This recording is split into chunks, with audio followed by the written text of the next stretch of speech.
Let me ask you something. You know a person who has a six-figure salary, a decent job, probably a master's degree, and yet, somehow, they're living paycheck to paycheck. Maybe that person is someone you know. Maybe that person is you. Here's what's strange. They know they should be saving. They've watched the videos, read the articles. They know the rules of personal finance. And still, the money disappears every month. That's not a knowledge problem. That is a brain problem. And today, we're going to break down exactly what's happening inside your head, using a field called behavioral finance. Because once you understand why your brain sabotages your money, you can finally stop it. What is behavioral finance? For decades, economists had a theory. They called it rational man.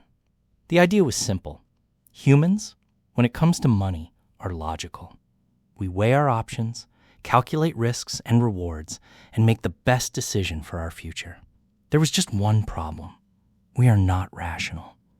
Not even close. In the 1970s, two psychologists, Daniel Kahneman and Amos Tversky, started running experiments on how people actually make financial decisions. What they discovered changed everything. People don't make financial decisions based on logic.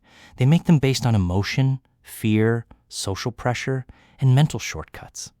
What scientists call cognitive biases. Behavioral finance is the science that studies exactly this, the gap between what we should do with money and what we actually do, and why.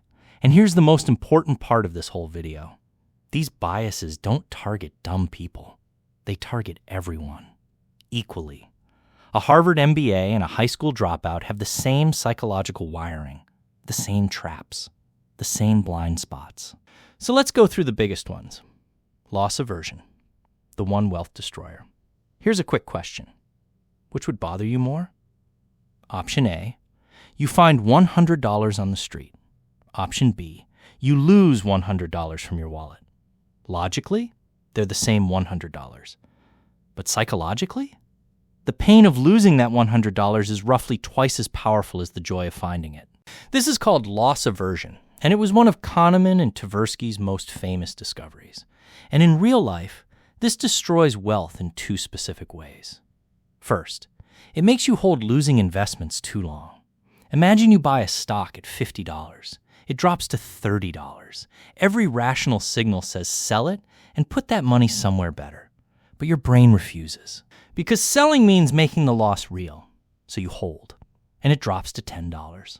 Second, it makes you sell winning investments too early. You buy a stock at $50. It rises to $80. Your brain panics.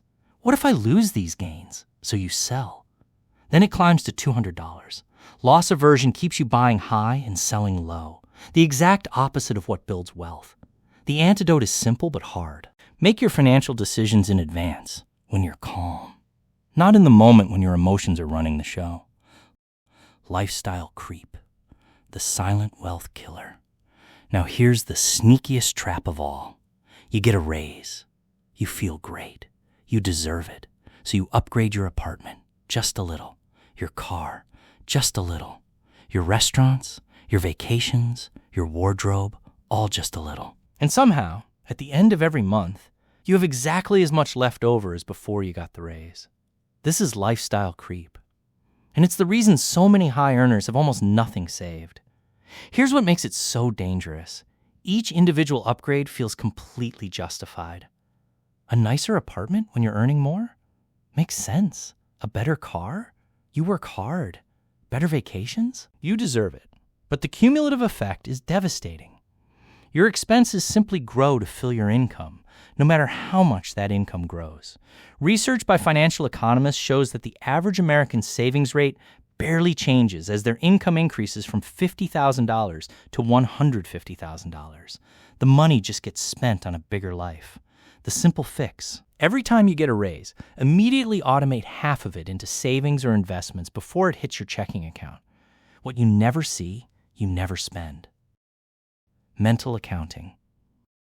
Why your brain lies about money.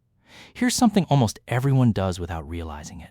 They have a savings account that earns 2% interest and a credit card charging them 22% interest. And they keep both at the same time. Mathematically, this is insane. You are paying 22% to borrow money while your own money earns 2%. The logical move is to pay off the card completely. But here's why people don't.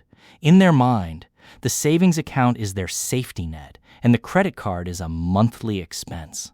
They are two different mental buckets, two different categories, even though they're the same dollars. This is called mental accounting, a concept developed by economist Richard Thaler, who won the Nobel Prize for this work. Another from or where it belongs version you've definitely experienced: tax refunds. When the government gives you a tax refund, people typically spend it fast on things they'd never buy with a regular paycheck. Vacations, electronics, new furniture. But a tax refund is not free money. It's your money that you overpaid throughout the year. It should be treated exactly the same as your salary. But it doesn't feel that way. The fix is awareness. Every time you receive money, bonus, gift, refund, inheritance, ask yourself, would I spend my regular paycheck on this? If the answer is no, don't spend it.